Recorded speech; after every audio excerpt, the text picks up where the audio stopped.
Karma is a bitch. The cast op equals me, soon to be ex-husband equals wasband, and the reason our marriage is over equals home wrecking hoe. I got into an argument with my wasband over when he'd bring back the kids from visitation. This particular day I needed a couple more hours for myself. Keep in mind he barely spent time with them as it was. He got mad and gave my phone number to his female can't call her a woman, because a real woman wouldn't have done the things she did and had her call me. I answered the phone and realized it was home wrecking hoe. I looked at my phone in disbelief at the audacity of this brazen BTCH. I told her, don't you ever call my phone again, you home wrecking hoe. Click, in her infinite wisdom she decides to call back, so I don't answer. She leaves a voicemail. Oh goody, I love it when they leave evidence. The following is a transcript. Listen. I'm trying to be mature about this subject, and I don't care if you want to record it or whatever. That is my home. And you don't dictate to me what goes on in my house. Now, I am asking you nicely. Visitation states that he is to bring them back Sunday by 6. You have to give 24 hours notice. I do know that because I have a visitation as well. You have to give 24 hours notice. If you don't give 24 hours notice, he can by right, by law, bring those children back. I don't want your children in my home past 6 p.m.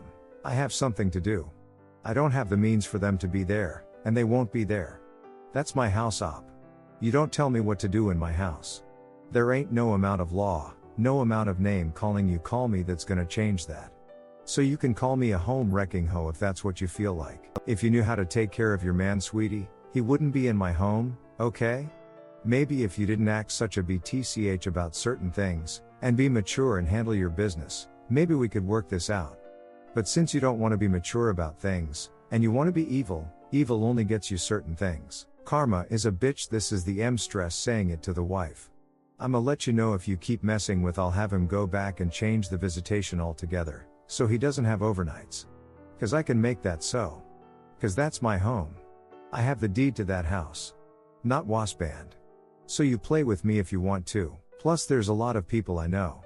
You play with me if you want to and I can legally take action on you, cause I got some stuff on you right now. No, she didn't, because I don't do anything illegal that'll probably put you in jail for a good little while. Now at first I wasn't going to respond, but then I thought about it and wanted to clear up a few things. I find it funny she believes that everything wasband says is the truth. How do you believe someone you know for a fact is a liar, because they lied and cheated with you? Anyhow, I decided to call back and let her have it. But guess what? She didn't call me from her phone. She called from her job. So while I'm listening to the automatic menu, I get a brilliant idea. I wait for the correct prompt, then ask to speak to a manager I know. I let the manager know that his employee called me from the store phone while they're on the clock, harassing and threatening me. I give all of the details and conclude the call. Just in case it gets swept under the rug, I go on the corporate website and file a complaint. She no longer works there. Revenge Part 2. I also played this recording in court, because I fulfilled her promise that overnight visitation would be a thing of the past. Turned out home wrecking hoe was also abusing one of my sons, who is Downs and couldn't speak up for himself. The judge especially loved the part about ain't no amount of law. Also blindsided wasband because he didn't know I had that evidence, and he heard it for the first time when I played it for the judge. No more overnights, and she can't lay a finger on either of my children. Indeed, karma is a BTCH. And so are you. YouTubers have my permission to read and share. Redditor's reactions story 2 after. Redditor 1, I'm sorry you have to deal with that. But I'm glad that dumb BTCH got fired and the overnights were taken away. Hopefully she's also no longer allowed to be around the kids at all. Op answer, thank you. In fact, she's not around them because my wasband refuses to keep them an extra 2 hours for visitation. The last time he picked them up was the last weekend of July 2019, so a year now. He's seen them at my house 4 times during the last year for 10-20 minutes each time. He chose her and her kids over his own flesh and blood. Redditor 2, I wonder how long it will be until your kid's father turns around and cheats on the other woman in your story. That's his pattern of behavior, right? This other woman has seen him cheat on you. I wonder if she will be surprised when he cheats on her. 2. Op answer, he already did long ago, and still she stays. They deserve each other. Redditor 3, if you knew how to take care of your professional image, sweetie, you'd still have a job, okay? maybe if you didn't act such a BTCH about certain things, and be mature and handle your business, maybe we could work this out. But since you don't want to be mature about things, and you want to be evil, evil only gets you certain things. Redditor 4, your amazing internet sister. But please, tell me Waspand didn't know about abusing the baby. Op answer, thank you. I'm sorry to say, yes, he knew. He tried to justify it in court by telling the judge that she was playing with him. Fortunately, the judge saw through his BS. He pointedly asked Waspand if my son thought she was playing, and he had to admit that no, he didn't. Between that and the voicemail, his overnights got snatched. Story 2, how do you swallow these bitter pills? It really hit me yesterday. There was nothing special about my relationship with my husband. For background, I caught him twice, 3 years apart, in inappropriate conversations on WhatsApp.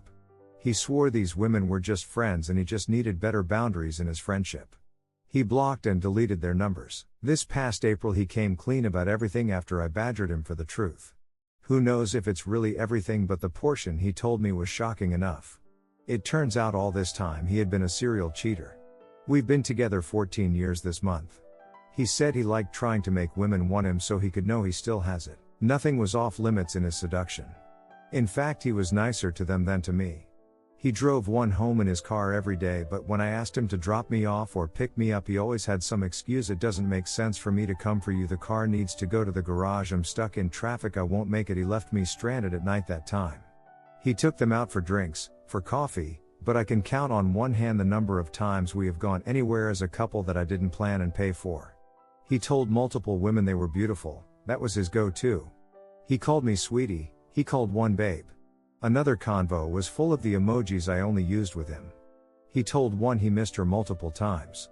He's only told me he misses us guys, me and the kids. There were long discussions, not just short flirty ones. He vented to them about his issues. He told some they were doing a great job as mothers. Not even our kids were off limits. He posted pictures of them to get attention and get women to comment and start the ball rolling. The worst one. Ever since we started dating, he always said he really wanted a baby girl. I got pregnant and we had a boy first. I didn't want any more kids after that, and he told me one of the women he was attracted to, it was because she was pregnant and he was mourning the fact that he would never have any more kids. I felt so guilty. As it so happens, I got pregnant at the end of 2019. I discovered one of his inappropriate conversations in 2020. He poured out his heart to this woman about how he always wanted a baby girl, all while I was pregnant with a girl. All this time it was just a line he was using. After my precious girl was born, he was all over Twitter, trying to get the attention of another woman he was attracted to by volunteering to impregnate her. She wrote a bunch of tweets about how she was having baby fever. I just can't get over I was pregnant, went through labor, nursing babies, lack of sleep, raising kids. And it didn't really mean anything to him after all.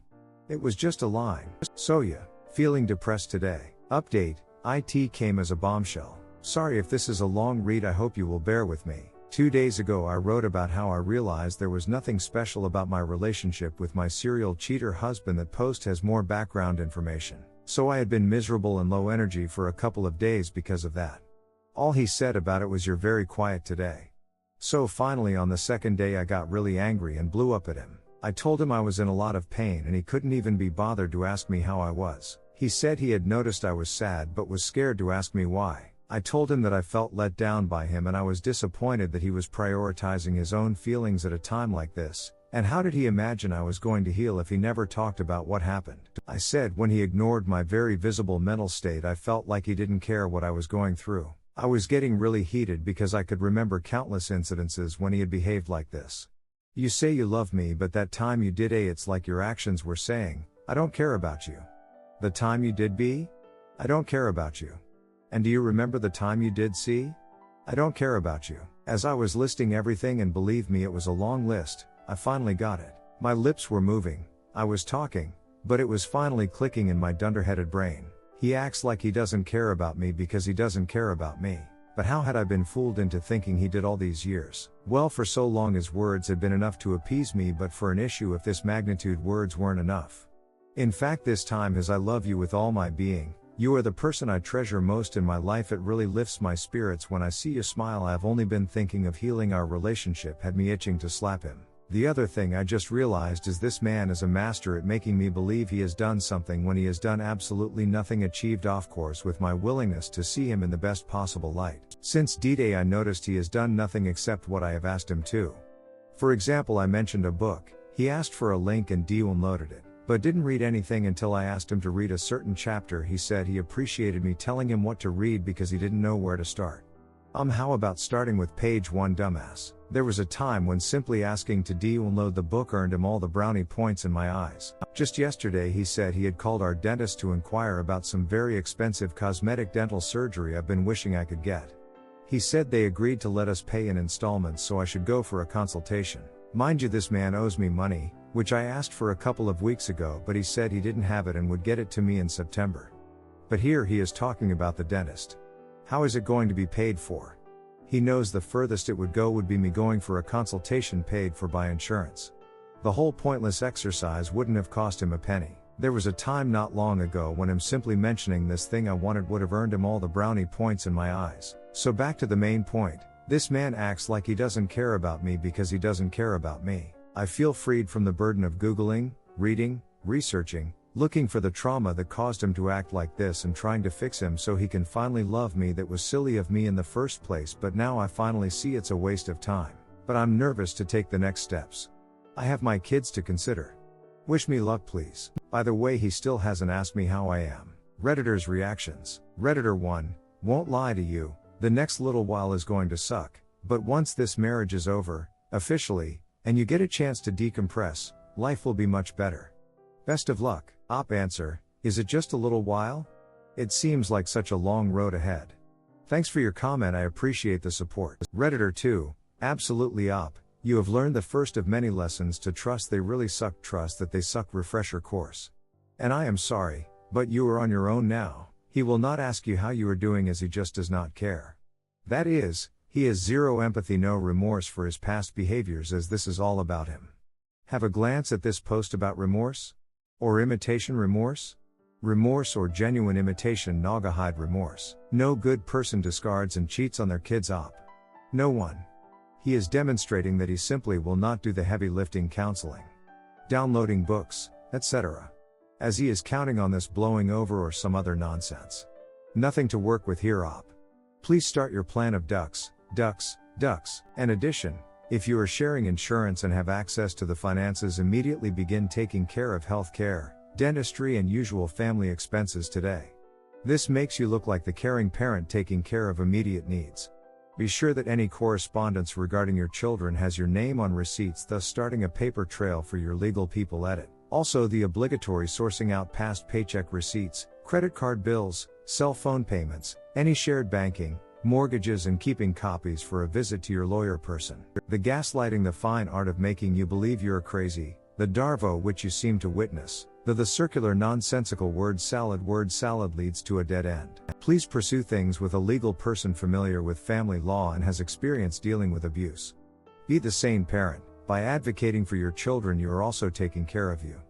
For a short-term strategy of keeping you balanced and focused while cohabitation with a fuckhead, warm up to the idea of the 180 as hopefully he will be leaving the premise on the advice of your legal person. As you begin to appear to play hardball, be aware of the textbook cheating 101 strategy of the concept of the 3 channels of mindfuck, 3 channels towards you and your family.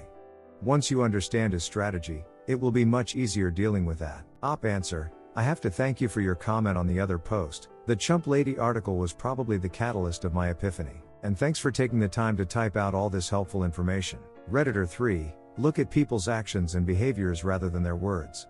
Snake oil salesmen like your husband are very good at selling a useless product themselves. Redditor follow up, exactly. I always hammer this point to everyone. I love the phrase, I can no longer hear your words as your actions are screaming too loudly.